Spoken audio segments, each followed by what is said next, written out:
My name is Pinky and I own the jewelry den for last 1977. I've been in the area.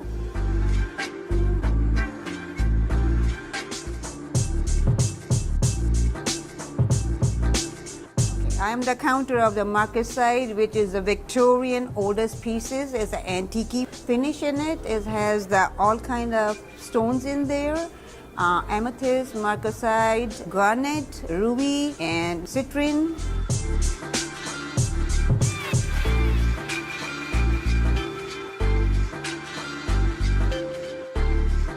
Okay, I'm the counter of the silver right now, and this silver is with CZ's stones, with the clear stones, have earrings, pendants, bracelets, and necklaces. I've been doing this for longest time, and we import from Italy. I'm the counter of the diamond earrings, and I have from 0.10 to up to 1 carat. Okay, I'm the counter of the 14 karat gold, and it also direct from Italy. We have the white gold, yellow gold, and the tricolor gold, which is very famous at these days. And we have the earrings, bracelets, charms, and chains as well, which is a diamond cut. Very easy to work on it. You should not have any complaint, and you should be very happy. And I thank you, and God bless everybody.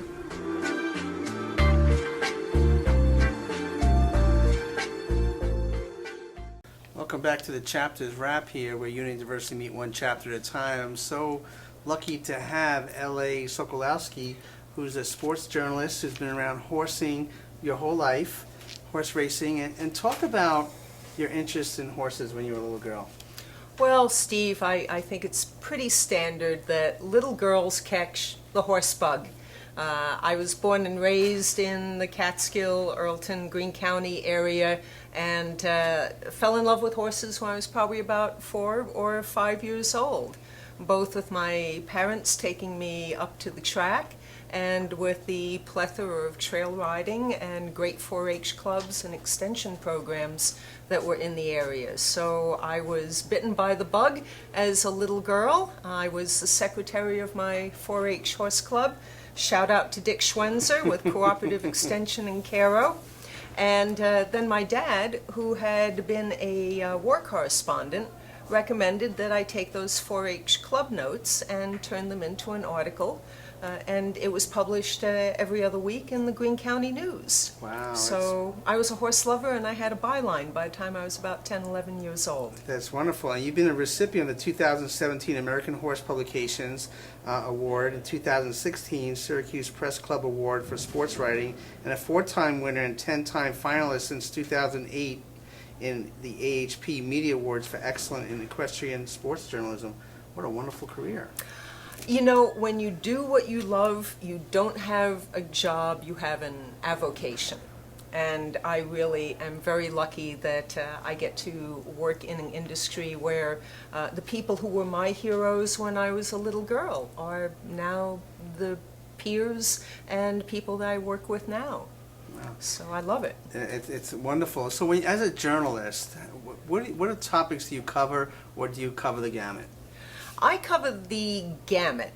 When I graduated from Johnson & Wales University with a degree in equine business management, which complemented a SUNY Albany degree in journalism, I started off with a specialty in what they call the FEI, the Fédération Équestre Internationale disciplines, which are the Olympic disciplines of show jumping, dressage, and 3-day eventing, as well as the World Championship events of combined driving, which can be either with 2 or 4 horses, as well as reining, which is the only one of the Western disciplines, which is best known for the cowboys who sort of gallop the horse down to the end of arena and then do those great big dramatic sliding stops. Yes, yes. So I can horse around over a number of disciplines, and then of course, you know, when the silly season starts here in Saratoga, I have the pleasure of being able to cover some of the racing events and the people behind that too. But it's amazing because we get to Saratoga in a minute, but we just had the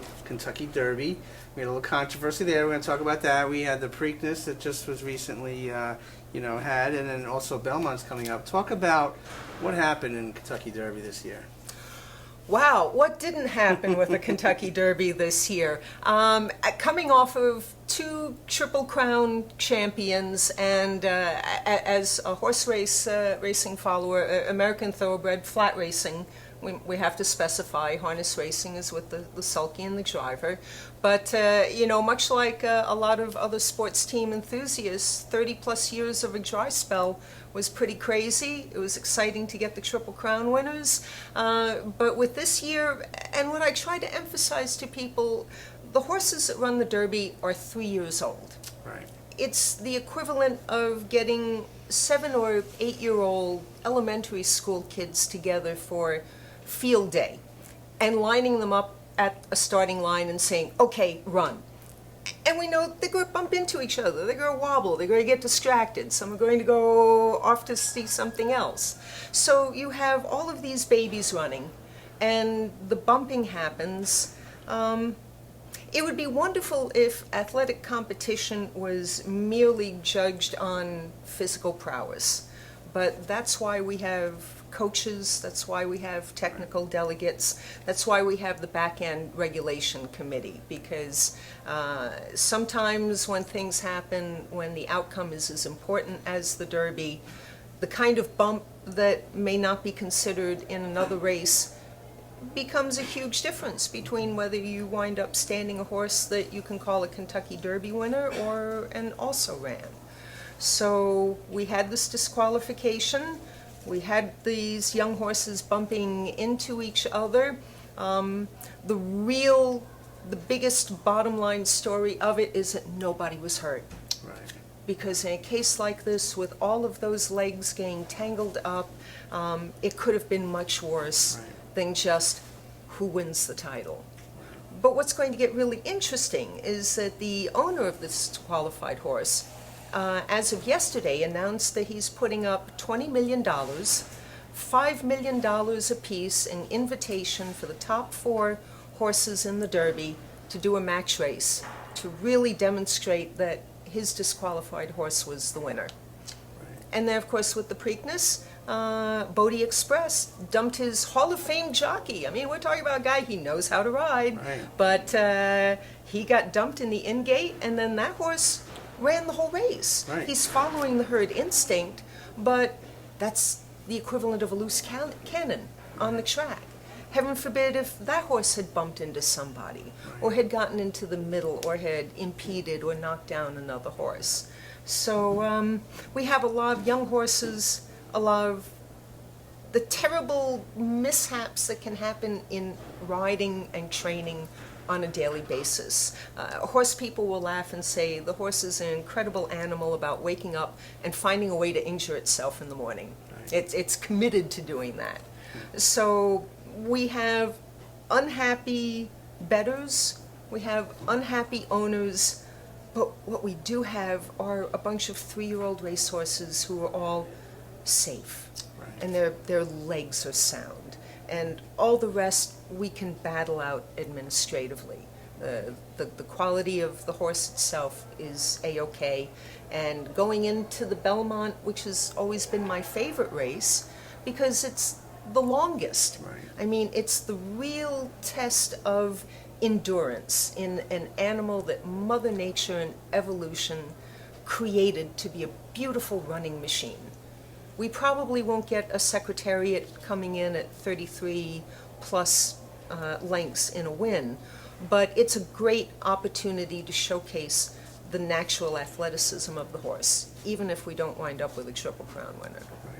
Now, you've worked with a bunch of Hall of Famers, Julie Crone, Ramon Dominguez. Talk about those folks and their contribution to the sport. Oh, and here's why I say the best story out of this year's Triple Crown series is Ramon Dominguez, who is a Hall of Fame jockey and the creator of what's called the GT360, the Gentle Touch Whip. Now, like I said, we're working with young horses. The whip is not always a cruel implement. It's a stick that's guided to keep a young animal who does not necessarily have his balance yet. It's to guide them to not drift from one side or another. A flick on the haunch can have them move faster. A flick on the shoulder can keep them from drifting or bumping into another horse. But for centuries, we've used a narrow, thin stick as our crop. A bat would have a broad, flat leather piece at the bottom so that you don't get the cutting, whipping effect, but you get more of a slap. But what Ramon has created is a whip with a much larger, softer circumference. It's kind of like a wiffle ball bat. Okay. So that it's softer, it gives the horse the tap on their hindquarters or the shoulder that they need, because the skin of the horse is so sensitive, they can feel a fly land on them. So you don't need to exercise a lot of pain to get a result. So Ramon has created this gentle touch whip. It was used by every single jockey in the Kentucky Derby and the Kentucky Oaks. And I spoke with him late last week, and he's really excited and optimistic that Saratoga is going to welcome the use of this gentle touch whip for the racing season up here. Oh, very, very nice. Now, a lot of this show, sometimes this show is broadcasted in the Long Island tri-state area. They might not be familiar with Saratoga Springs and the whole history behind it. Maybe you could share with our viewers a little bit about that. Oh, absolutely. Not to take anything away from Belmont, which is a wonderful location.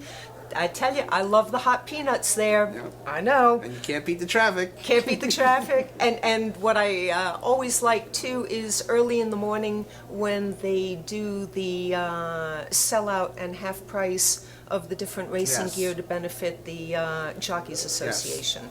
So these are good things that happen at Belmont.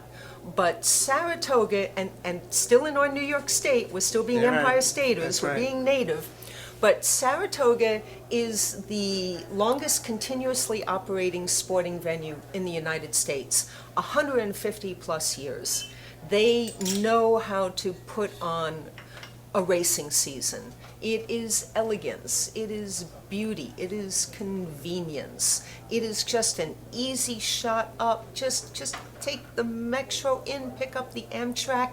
The Amtrak will take you all the way up to Saratoga Springs, and then a weekend here for the racing season is the way to go. That was actually one of the reasons I've been in touch with Julie Crone, is she was in town last year for a panel on women in the racing industry that was at the Hall of Fame. Right. And she was counting off all of the things that she loves about Saratoga. The beautiful, cool porches that you can sit and have a mojito or a mint julep. You can go to Putnam Market and get a great picnic basket that you can pack and then bring into the track, get your own little section under a shady tree, spend the day. There's playgrounds there, you can bring the kids. The track in Saratoga can be a wonderful family event. Right. And you have the Hall of Fame right across the street. That's true, You can too. go over, walk in, check that stuff out. So yeah, just a train ride up. The season this year, it's a little bit different. They're blacking out both Mondays and Tuesdays, but they're starting the season earlier. So from July 11th through Labor Day, come north, get away from the humidity. Jones Beach, you'll be so crowded. Yeah, Come up you here. got to come up north.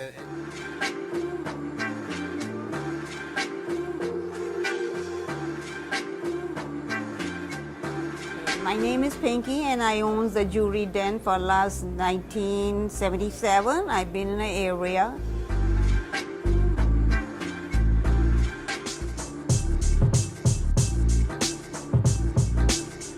I'm the counter of the market side, which is the Victorian oldest pieces. It's an antique finish in it. It has all kind of stones in there.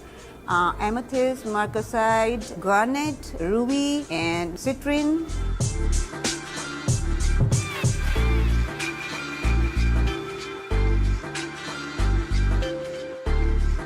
Okay, I'm the counter of the silver right now, And this silver is with CZ's stones, with the clear stones, have earrings, pendants, bracelets, and necklaces. I've been doing this for longest time, and we import from Italy.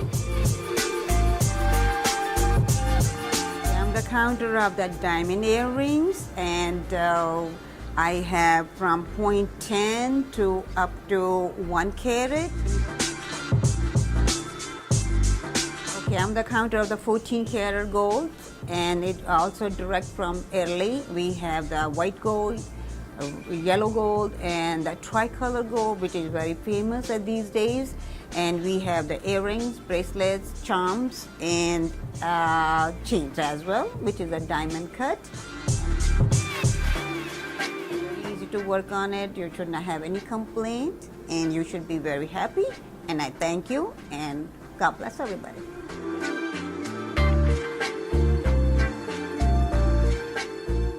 Such a long history and tradition, and most New Yorkers, sometimes they think about horse racing as betting, OTB betting, but it's way, way beyond that. You mentioned it for families too, for young people, for older people, for families to kind of get together and share that experience. Yes, one of the real jewels in both Saratoga and in Albany are two historic carousels. Now, it's really a New York and Long Island and Coney Island history that the men, the craftsmen who immigrated in the early 1900s, many of these were the wood carvers and artisans that worked on Europe's greatest cathedrals. They brought their workmanship with them, and they started carving the carousel horses that were there at Coney Island. And these carousels have survived.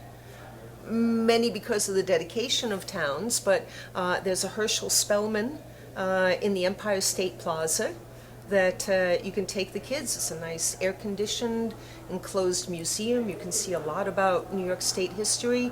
And I think a ride on the carousel is maybe $2. Okay, can't beat that. And then at Saratoga on the off days, Monday and Tuesday, the MC Ilian's carousel in Congress Park is a real work of art. Ilian's was the first carver who also added 14 and 18 karat gold leaf to the manes and tails of his horses.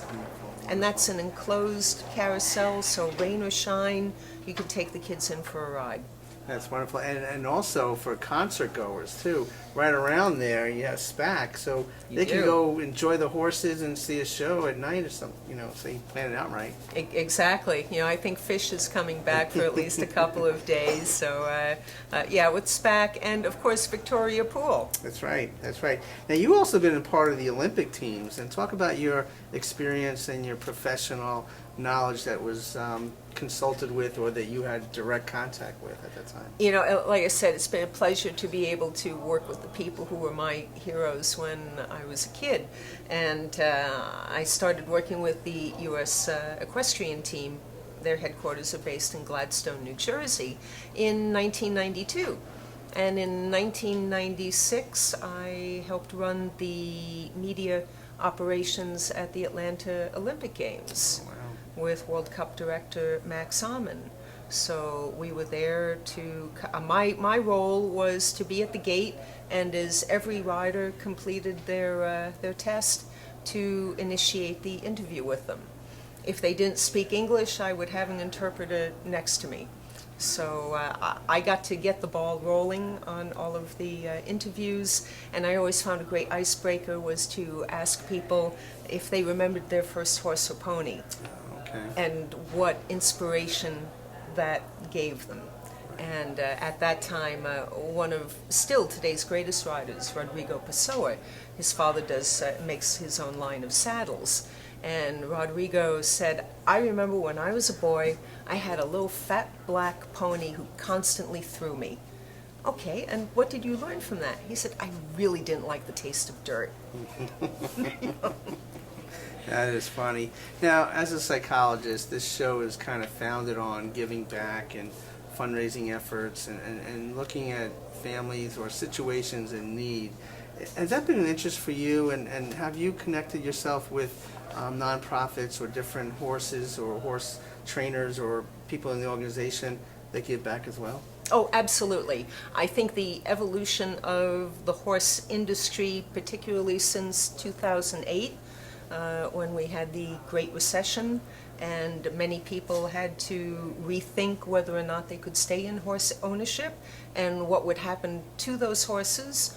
We have seen a tremendous growth in equine-assisted hippotherapy, Oh, okay. both for the emotional support that horses are true mirrors of your own emotional health. Right. So we see them being used very successfully with military veterans, and we also see them working very well with therapeutic programs for children. There is scientific evidence to demonstrate that, especially if you have a head or spinal injury, that riding a horse will stimulate nerves in your spine that no other form of physical therapy can reach. There are such inspirational anecdotal stories of children that had never spoken before, that after a couple of therapeutic riding lessons will say their first words. Military veterans who are not only gaining their confidence back, but there are programs that are training them to get jobs in the horse industry that are able to use the equivalent of the GI Bill to help pay for their tuition. And right here in Saratoga, we're also among the leaders in giving retired racehorses new careers. There's the Saratoga Warhorse Project, which helps to unite veterans with retired horses. There are wonderful trainers around here as well. I'm sure you're going to see a couple of retrained thoroughbreds at the Saratoga Horse Show out in Stillwater at the new facility that Skidmore has. Okay. And there's actually a couple of horses that might be entering some of the national competitive sort of makeover events that the Jockey Club is supporting to give thoroughbreds new homes.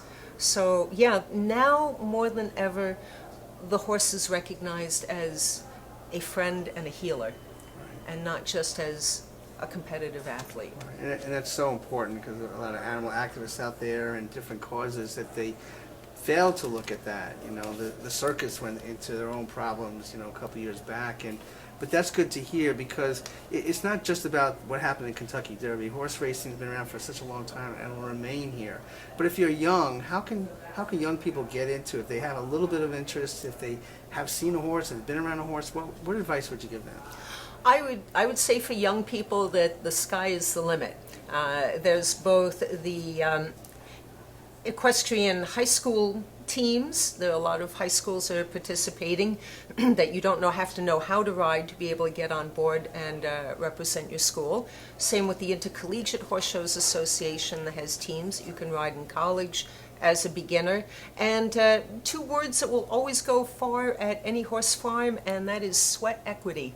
If you are interested and if you are willing to come and trade time and energy to sweep barn aisles, muck out stalls, help turn out horses in exchange for lessons, there are lots of ways to be able to get hands-on and help with horses that you don't necessarily have to be paying for. It is not the elitist sport that can unfortunately be in the public eye the most.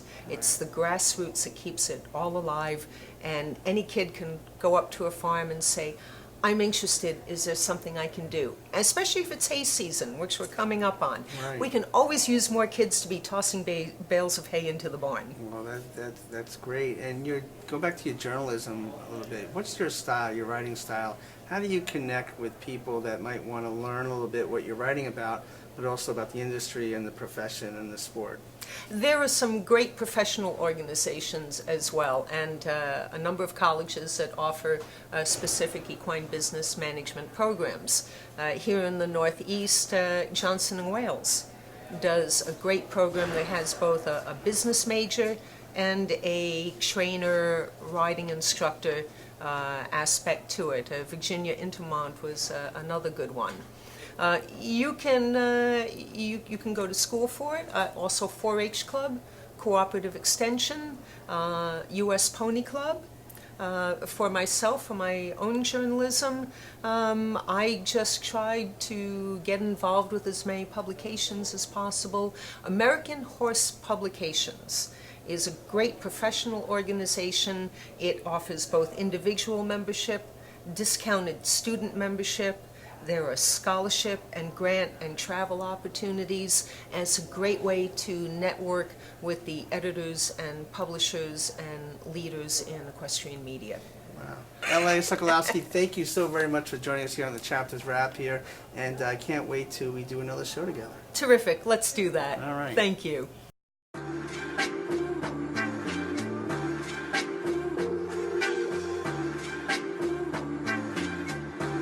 My name is Pinky and I own the jewelry den for last 1977. I've been in the area.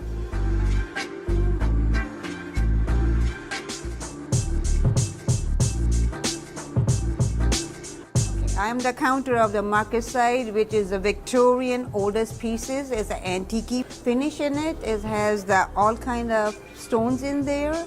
Amethyst, marcasite, garnet, ruby, and citrine.